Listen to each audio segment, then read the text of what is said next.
When Afua awoke on an unassuming Tuesday morning for her last day of work at an experimental research firm, she'd expected things to progress along the ordinary lines. Make coffee, go for a jog, endure her final day where she was overworked and underpaid, and embark at last on a much-needed vacation. What she had not expected was to be mugged on her way into the office, targeted by a supernatural hit squad, courted by a warlock, and dragged into a cosmic plane that defies explanation. Except perhaps she should have. After all, when one stares into the void stares back. And when one is the youngest daughter in a brood of powerful warriors, magicians, shapeshifters, alchemists, and more, and princess of the greatest kingdom that ever was, well, certain troubles come with the territory. Comfort and Joy in the Abyss is a novel intended for young adults and includes some strong language in adult situations. Hello dreamers, Eugene the author here, and I'm excited to share with you my cosmic horror mystery romance novel, Comfort and Joy in the Abyss. And as stated on the back of the book, unlike Nora and the Eternal Water Wheel, Comfort and Joy in the Abyss is intended for a audience that skews a bit older, so do expect some language and mature situations. Do you dare to believe in your value? Believe with all your heart. Do you dare to believe in your worth? Believe with all your soul. Do you dare to fight for your dreams? Then dream everlasting. And to any and all that would seek to clip your wings, may you ever gaze upon them with pride and joy, from heights far loftier than they will ever attain in their hatred. Chapter 1. Every day has a particular flavor it's meant to begin and end with depending on one's routine. Your Monday is different from billions of other people's, but your Monday always tastes and feels like your Monday. It was once said, specifically by John Wyndham's Bill Mason, when a day that you happen to know is Wednesday starts off by sounding like Sunday, there is something seriously wrong somewhere. Today was meant to be my Tuesday, but it felt decidedly more like a Thursday, and that was a problem for a variety of reasons, not least of which is that on Thursday I was meant to be on a cruise. I remember waking up that morning, tasting Thursday, my biorhythm skewed and my body feeling less like my own than it ought to be, and for the first time in a long time I recalled a line from old Zyra's teachings. A woman who is well prepared is often prepared to be well. To that end, rather than rolling out of bed and barely catching my feet before falling face first on the frustrating hardwood floor that made a spectacular showing of dust and hair at all times, I forced myself to come awake by degrees, by centimeters, trusting to the ephemeral faculties more than the mundane. I tried to remember my dream. It seemed I'd thought of my Aunt June, who would live rent-free in my mind forever. I could never really tell if Aunt June liked me much, but she called me pretty and bit me less often than the others, so there was that. I wondered what Aunt Eunie would have to say to me on a foggy bastard of a morning like this one. It all felt wrong. Likely it was. Letting the vestiges of dreams slip away, I spent time trying to meditate, but as it was quite early for a Tuesday, which would serve to be the last Tuesday I ever worked at Onico, a theoretical research facility where I was overworked and underpaid, and somehow leaving them confused as to why I was leaving, staying awake to order my thoughts and mind proved problematic. I did what I could on that order until I decided calm meditation was best served with piping hot coffee. As I hate the taste of my mouth in the morning when I'm too lazy to fill a humidifier, I decided brushed teeth first, then went ahead and washed my face, then since I got water on my tank top, I decided I may as well just go ahead and shower. Hot rivulets clear on chocolate skin with a healthy glow, streams of reasonably clean water, I do live in a big city after all, streaking through the maze of natural hair that I decided would look cute in a half-up, half-down textured lock that I had time to make since I was, unfortunately, an early riser. I pressed my palms flat against the shower and resented the echo that would not leave. Even a few years after the breakup, he still came to my mind from time to time. Perhaps I'm a failure as a modern whatever I'm supposed to be, but if you've ever only truly loved once, well, put it out of your mind. Abstract hurts and waves of anger evicted successfully for the time being, though they've been known to sneak in through any cracked window or doorway like the filthy rats they are. I left the shower and stared at my reflection in the mirror. Severiano, my brother, said he liked my freckles. I've never much been fond of them myself. I did like that I inherited my Aunt Satumba's Egyptian eyes and the sweep of her nose, and my Uncle Ekala's high, proud cheekbones. The mouth was my mother's, in appearance if not execution, and was full, pouty, and, at the moment, somewhere between ready to go back to bed and resting bitch face. The lips would be coerced to smile all day when the time came. At present, they just wanted to wrap around some porcelain and urge coffee down to my soul. I did my hair and makeup and dressed in a blouse, sheath skirt, and stockings, because despite being summer, it felt like fall, but I couldn't bring myself to wear leggings as pants at a lab job that was also an office job, and I settled on a nice pair of spool heels, bronze, that matched the black, stockings, and navy blue, skirt, and cream, blouse, nicely if I do say so myself. It was when I left my bedroom to make my coffee that I really felt like my days were slipping out of hand. I am situationally meticulous, and I was certain I hadn't left my kettle on the front left eye the night before. This alone made me paranoid enough to decide to forego the coffee for a shake instead, which regrettably made me remember I'd promised myself today I would finally start jogging. After staring at that kettle for an uncomfortable amount of time, I slid it off the eye at a crouch while looking beneath it. Being as it didn't explode and there weren't tiny rodent droppings, I decided that part of my cosmology was semi-in order and filled the stainless steel appliance with soap and hot water in preparation for running it through the washer later. I am already dressed for work, I told myself, to try and convince right now me to forsake fast me's promises. And I've already showered and done my hair and makeup and all. Undoing all of that just to redo it later would be such a bother, and for what? Jogging, of all endeavors? I decided I could jog just as easily in the afternoon as I could in the morning, which meant I probably wasn't going to jog at all. Shake, shook, breakfast in a bottle, I brushed my teeth for the second time because I'm situationally meticulous and that's just good hygiene. Mouthwash, mints, scarf, and light jacket, and I was on my way. I could have driven to work, but didn't feel like fighting traffic in a city that gave Rochester a run for its money. If I was going to be stuck in it anyways, why not make it someone else's problem? Halfway to my front door, I decided the subway was the better option, or the light rail. Nemachando has, if nothing else, a great public transit system for a relatively new borough in New York, and by the time I hit the hall it was settled. But again, I was not. Reaching for an umbrella, I missed it completely, stared where it should have been, and saw that the thing, what do you call them even? Umbrella buckets, umbrella big old vases? Whatever, it was pulled a great deal further back than it should have been. Staring at the rack where my keys should have been, because like a not smart I keep my keys by my door, I saw they were missing, and jangling the umbrella repository, I heard them ring about within. I know at this point I sound a paranoid Patty, but I have my reasons. Umbrella taken and with some effort keys retrieved, I made to leave my apartment when my mobile began buzzing. Hello, this is Afua, I identified myself because my situational paranoia didn't extend to safe phone protocols. Affy, said the panicky voice on the other end of the line. Oh my lord, are you okay? Justification. I'm good. You alright, Varya? I asked the shaky-voiced woman as I opened my door and went on my way. No, I'm fine. I was worried about you. I heard there was a big accident on Palm and Luther, and this is about the time you'd be stuck there if you got out late, so... yeah. She was right. My normal commute would give me a couple of small windows to dodge traffic jams, and I got stuck there often enough, as did people visiting, that someone like Varya, who was a good friend, would know it was a likely spot for me to be.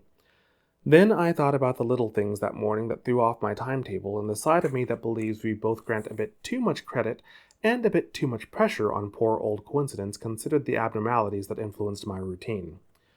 I'm fine, but I do need to take a call on the other line. See you at work? Yep and yep. I'm just glad you're okay. Talk to you later. I hung up, then held one as I took to the stairs in the pleasantly lighted hallway. He picked up on the third ring, and he said, This is a surprise. Hey, did you move my stuff? Severiano was quiet for a moment, and I could almost hear him raise a brow. Where? My apartment, Black Snow. I said the English name of the borough. Have you been by recently? I'm in Monaco, so no, he said, asked. Come on, man, I pressed with annoyance.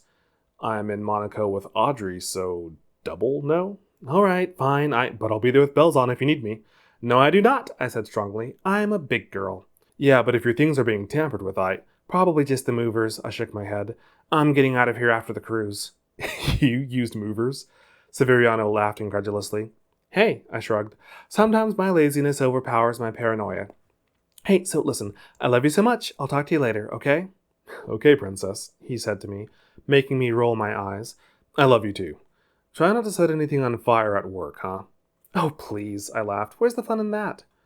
I hung up the call, left through the front glass door, slowed to a stop as an old woman in scarlet and gray beckoned to me and held out a flower. Me? I asked, looking around like a dummy. The woman smiled and nodded, and I liked to court mystery, so I bounced down the steps and crossed the empty, relatively tidy street to where she stood on a foggy summer morn, beside a cart full of flowers and produce. "Hi," I said with a bright smile, as was my way. "How are you?" The woman said nothing at first, instead breaking the stem of the flower, a pink rhododendron, and slipping it in between the buttons in my coat to leave it resting against my chest. "Ah," I said, "thank you. How much?" No charge, dear, she smiled, patting my arm. It just called to me to call to you, that's all. "Neat," I said, gazing down at the elaborate flower. "Then will you accept a donation?" If you are so inclined, said the woman, I will not block your blessing. I went into my wallet and tried to think what was fair compensation for the flower. I decided even a grocery store would charge at least $7 or $8, so I gave her 2 5s. She said, This is too much, dear, which means yours will be also, in a good way. Stick to it, child. Hard roads become straight eventually. I didn't mind being called a child by an elderly person, so I thanked her again as she patted my side and said for me to have a great day. I didn't realize until I was well on my way that she'd slipped an apple into my pocket. And that I try not to lean too heavily on the expected, I decided it was unlikely it would send me into an eternal slumber, and so indulged on my way to the tram. The ride to work was uneventful, but that just meant I had plenty of time to consider the events that made it eerie.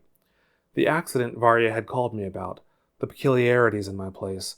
It was a little bit too much to just dismiss. But then the alternative was considerably less pleasant, and so I decided to drop a few more stones onto coincidence's shoulders and hope for the best. Leaving the tram, fate decided to remind me sometimes it's worth listening to my paranoid inner self. "Hey lady, watch!" said the driver a few moments too late.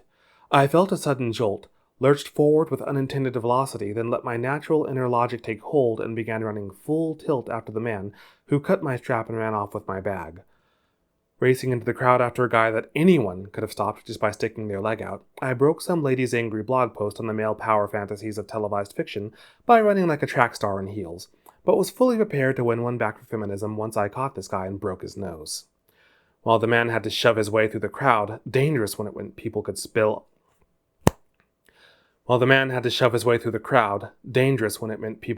onto the tracks below, I wove and leapt my way through, careful to take extra caution in sticking the landings because one can only ask so much even from spools. Around a dingy corner, then another, I didn't bother wasting breath asking standers-by to stop him. No one ever did in real life. But I kept pace and then began to outpace, and something about my cold, focused anger seemed to be doing the chase some good, because Mr. Beanie Black and Blue made a couple of errors that led him to an old part of the system that wasn't frequented much anymore. This then meant he ran afoul of gate systems that barely functioned, and before long it was him staring at iron that wouldn't move, and me taking slow, deliberate breaths behind him. He stared at me with animal intensity, and I said, "Listen, buddy, I'm late for work, okay? Or I'm gonna be. This could get messy. You attack me, I scream, I claw up your face until no one can recognize it, you hit me and mess up my makeup. It's a crappy morning for the both of us. Or, hear me out. You give me back my bag, I buy you breakfast, and we call it a wash. Sound good?"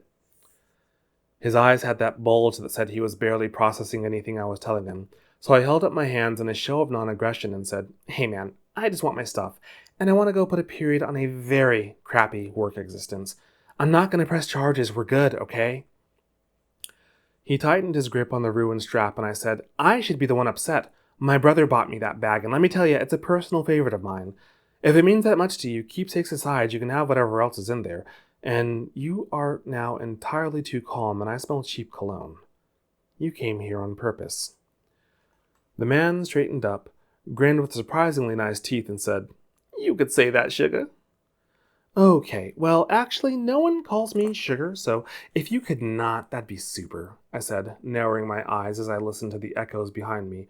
2 other men, and big ones, I was certain. "You in a position to be making cute, sugar?" he pressed with a cocksure swagger, baby blues flashing. Well, to have to make cute would imply that I'm not always cute, and I am absolutely adorable, so yes, I said, asked as I crossed my arms and felt the texture of the rhododendron against my hand. Said a man behind me. "That's one word for it." The 2 behind spread so that the 3 made a triangle with me in the center. So, I said, to be clear, this isn't a snatch job, right? At least the purse isn't all you intended to pick up. And that it's pretty darn early in the morning and a lot of commuters saw me chasing you and you're making this into a whole thing, it's fairly obvious that you're not really afraid of getting caught. Do I have the long and short of it? Hey now, said a honey-voiced man, the one who had not spoken yet. We're not that bad. Maybe the four of us just go somewhere and have a sit-down and talk it all out, huh? I really actually just want my bag back, please, I asked, catching the back two in my peripherals. Don't be so hasty, said the first, whose voice was more squeaky bike horn than anything. Could be we'd have some fun. So listen, I try really hard to convince people that men get a pretty bad rap a lot of the time, but you three are making it really hard to defend my point. You're making your gender look bad and me late to my last day at work, so let's be reasonable, huh? I felt a hand fall on my shoulder, and said hand made its way down my front and nigh side and said, Let it be known, I tried.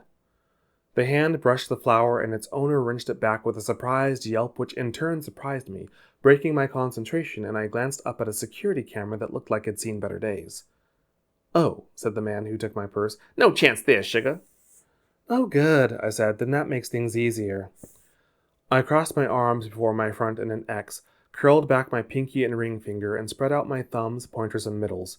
My thumb tips touched, and I murmured, Lohela boroko bo chese, uncrossing my arms and setting my hands perpendicular, horizontally, one above the other, with my thumbs still pressed together. There was a spiraling of gold about the middle, 3 hazy rotating ringlets of silver about the circumference, and when, thumb still pressed, that part's important, I twisted my hands to swap their vertical positioning, the rings spread out and shattered, one each, hitting my would-be assailants and setting them to lethargic writhing with cinnamon sprinkles about their bodies.